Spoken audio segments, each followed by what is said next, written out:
कहानी शुरू होती है जॉन नाम के आदमी से जो अपनी गर्लफ्रेंड जूली के साथ समुद्र किनारे बैठा हुआ है।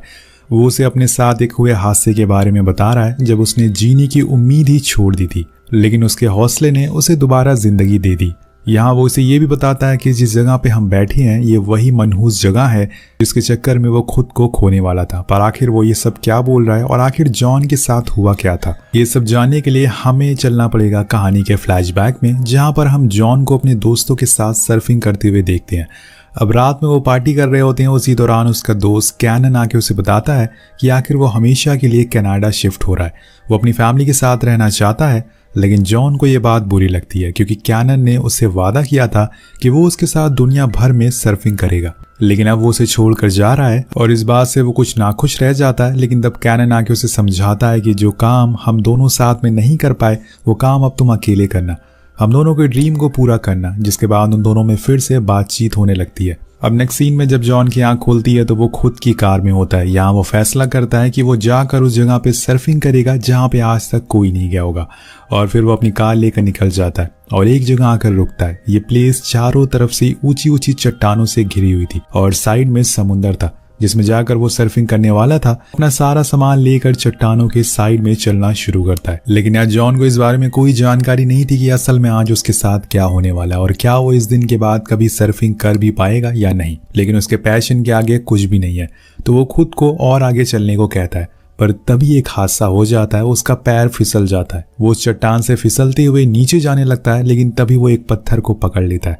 पर इससे कुछ फायदा नहीं होता क्योंकि कुछ ही देर बाद वो भी छूट जाता है और अंत में जाकर वो चट्टान के एकदम किनारे पर लटक जाता है। अब यहाँ से अगर नीचे कूदने की भी वो कोशिश करेगा तो वो मारा जाएगा क्योंकि नीचे बड़े बड़े पत्थर है।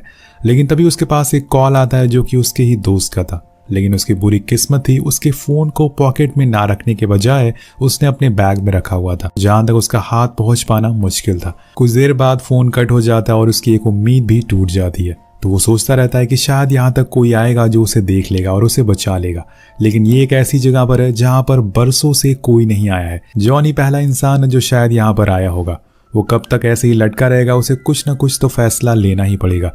तो वो डिसाइड करता है कि वो नीचे कूदेगा, लेकिन अभी नहीं, जब समुद्र की लहर आकर उस पत्थरों से टकराएगी, जिसके लिए वो काउंटिंग करना शुरू कर देता है ताकि उसे वेव का समय पता चल सके। और फिर जैसे ही अगली वेव आती है वो हाथ छोड़ देता है और जाकर नीचे गिरता है। लेकिन यहाँ पर उसकी कैलकुलेशन फेल हो जाती है और उसका एक पैर पत्थर से टकरा जाता है, जिससे कि पैर की हड्डी टूट जाती है और हाथ में भी एक कट आता है। लेकिन उसकी किस्मत अच्छी थी कि वो अभी भी जिंदा था। लेकिन जब वो चलने की कोशिश करता है तो गिरकर बेहोश हो जाता है क्योंकि हड्डी टूटने की वजह से उसे बहुत ज्यादा दर्द हो रहा था। अब यहाँ से कहानी प्रेजेंट में आती है। जूली कहती है कि तुम अपनी लाइफ में कभी सीरियस हुए ही नहीं थे। मैंने कितने सारे प्लान बनाए थे तुम्हारे साथ, लेकिन तुम अपने कामों में हमेशा बिजी रहते हो। तब जॉन कहता है कि मैं इस ट्रिप के बाद तुमसे शादी करने वाला हूँ और अब मैं तुम्हारे साथ वक्त बिताना चाहता हूँ, जिसे सुन के वो बहुत खुश होती है। एक बार फिर कहानी फ्लैशबैक में जाती है जहाँ पे जॉन को होश आ गया था। वो सबसे पहले तो उठते ही अपने चोटों को चेक करता है। तब उसे पता चलता है कि उसके पेट में भी चोट लगी है जिसमें से काफी खून बह रहा है, लेकिन सबसे ज्यादा दर्द उसे पैर की चोट दे रही थी। लेकिन उसे ऐसी हिम्मत नहीं हारनी है, इसलिए वो पहले अपने बैग में से फोन निकालता है ताकि किसी से मदद मांग सके। लेकिन पानी में जाने की वजह से उसका फोन खराब हो चुका था, जिससे कि उसके पास कोई चारा नहीं है। वो फ्रस्ट्रेट होकर तेज तेज चिल्लाना शुरू करता है ताकि कोई उसकी आवाज सुन ले और उसकी मदद के लिए यहाँ पर आ जाए।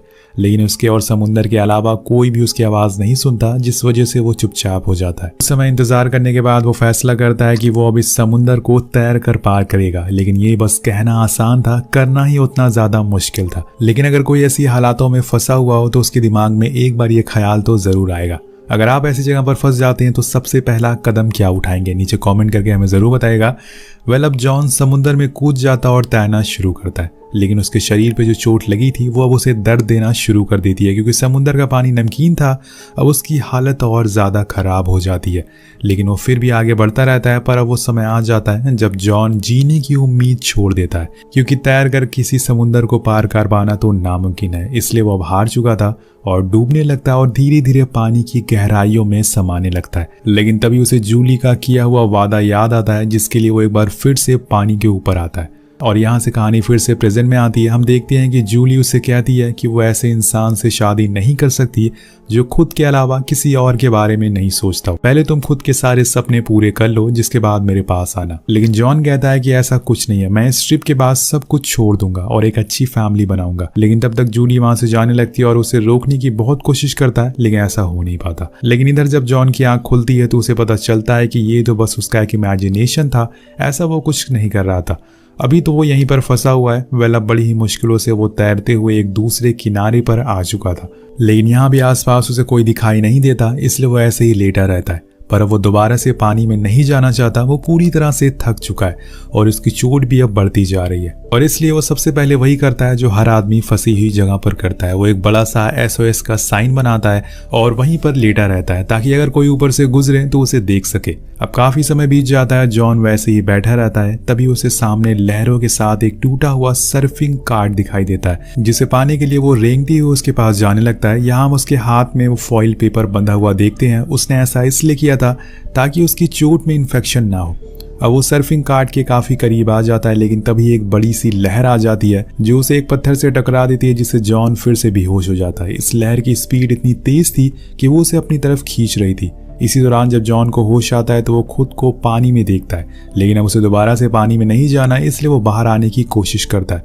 लेकिन वो लहरें रुकने का नाम ही नहीं ले रही थी, तो वो अपना बैग एक पत्थर पर अटका देता है ताकि वो उसके सहारे से लटका रहे और पानी के अंदर ना जाए। उसी दौरान उसे एक हेलीकॉप्टर भी दिखता है जो उसके ऊपर से ही गुजरता है, लेकिन जॉन की किस्मत यहाँ खराब होती है। वो लोग उसे ना तो बनाए हुए साइन को देख पाते हैं और ना ही उसे, तो वो उदास होकर वहीं लटका रहता है। और कुछ देर बाद जब उसकी आंख खुलती है तो वो देखता है कि एक बर्ड उसकी चोट में से मांस का टुकड़ा निकाल कर खा रही है, जिससे कि उसे बहुत ज्यादा दर्द होता है और वो रेंगते हुए किनारे पर जाने लगता है। लेकिन अब उसमें रेंगने की भी ताकत नहीं बची थी। उसने ना तो कुछ खाया था और ना ही कुछ पिया था, इसलिए उसके अंदर अब प्यास बढ़ने लगती है। तो वो अपने पास कुछ खाने का सामान ढूंढने लगता है, लेकिन इस जगह पर उसे कुछ भी मिलने वाला नहीं है सिवाय दर्द के, क्योंकि साइड में पड़ा एक मछली पकड़ने वाला ट्रैप उसके हाथ में चुभ जाता है, जिससे कि उसे और ज्यादा दर्द होता है। अब धीरे धीरे अंधेरा भी हो जाता है और रात में ठंड और ज्यादा बढ़ जाती है। तो जॉन उन सारे फॉइल पेपर को अपने शरीर पर लपेट लेता है और तभी उसे टॉयलेट आता है, पर वो उसे वेस्ट नहीं करता, बल्कि टॉयलेट फॉइल पेपर के ऊपर करता है और देन उसे पी जाता है, क्योंकि इसके अलावा उसके पास कोई ऑप्शन नहीं था।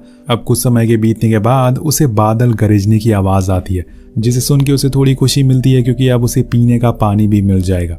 अगली सुबह जब उसकी आंख खुलती है तो उसके साइड में वही बर्ड बैठी थी जिसने उसके मांस को खाया था, पर इस बारी वो उसे भगा देता है और उसी दौरान उसे फोन रिंग की आवाज आती है।